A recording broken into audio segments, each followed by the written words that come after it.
Hey, my name is Dakota Lee and I'm an animal communicator.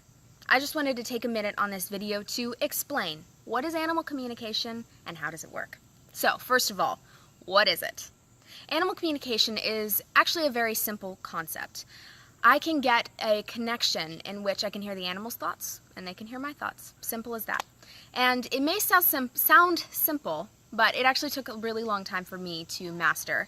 I started animal communication when I was 14 years old, and when I first began, I probably wasn't very good at it. The first thing I ever tried, like intentionally, like I need to solve this problem, tried with animal communication.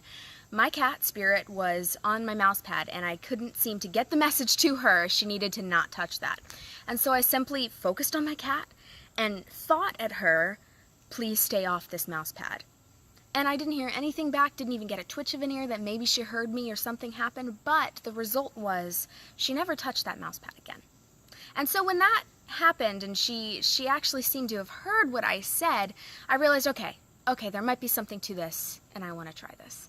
So fast forward to today, and I have worked on my skill enough that I am reliable in my ability to communicate, and I'm a professional, and I've helped hundreds of animals and people figure out their issues. So what's so cool about animal communication is that it works on any animal, big, small, doesn't matter how little, doesn't matter how big, and it can work at any distance. And that is one thing I absolutely love. I could be at my home in North Carolina and talk to an animal that's in Canada. As long as I have a picture of the animal, it's the same as if I'm standing right next to them. And that's a really cool thing. Now, how does animal communication work? Well, it's a lot like a radio is what I found, one of the best analogies to explain what I do. Every animal has a very unique frequency that I have found I am able to tune into.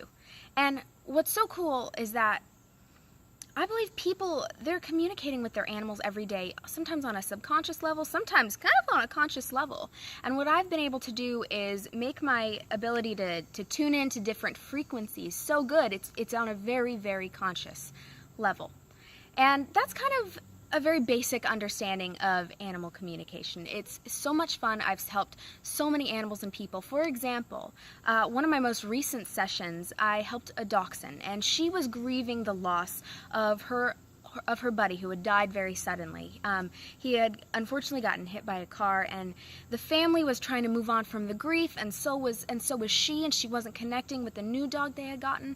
And what I had been able to tell her was, I was able to tell her exactly what happened to her buddy, so she knew he wasn't, out starving for weeks in the wilderness. It was a very sudden thing. And I was able to tell her, what happened. Nothing that happened was her fault. That was actually something she was dealing with. And also, surprisingly enough, animals are so much like us. As I was speaking to this dachshund, the grief from her owner started coming out too, and we all together realized that not only did the dachshund need a way to talk about this, but so did her owner.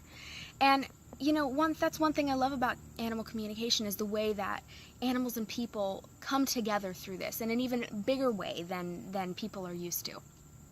Another way I've helped, I'm not a vet at all, but what I can do is come in and help describe what the animal is feeling from their perception of it. So, are they actually, you're seeing a symptom in their walk, what's going on? Well, they're feeling it in a toe or a hip or somewhere you weren't even thinking or somewhere you were thinking, confirming or bringing new information.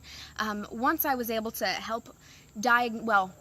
I was able to explain what the horse was feeling and help a vet diagnose what was going on with her hoof. And so once an owner brought me out, she couldn't figure why her horse was always coming up lame in this one hoof and abscess after abscess, but it was more than an abscess they had figured out. And so I was able to come in, I asked the horse what was going on, and she just told me it was wet.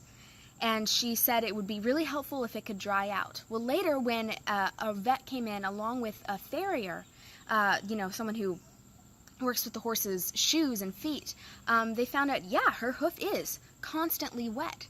And so through what I said and what the vet said, we were able to come up with a solution to help this horse get better. And then, sometimes, behavior issues are a big one. I've helped an aggressive dog calm down and stop barking so much and stop barking at everybody. That was very helpful. The owners actually said, we finally can have peace in our house. The house was actually peaceful. And so that was, feedback like that is just a really wonderful thing that can come from animal communication. And sometimes problems are really simple. One time, a little dog named Ella told me that her problem was her toy was in the dryer, and it had been in the dryer too long. That was her problem. It needed to come out. Easy fix there. And sure enough, the toy was in the dryer, her favorite toy. So animal communication is extremely powerful, and I'm so blessed that I've been able to work on this ability and be able to do it reliably.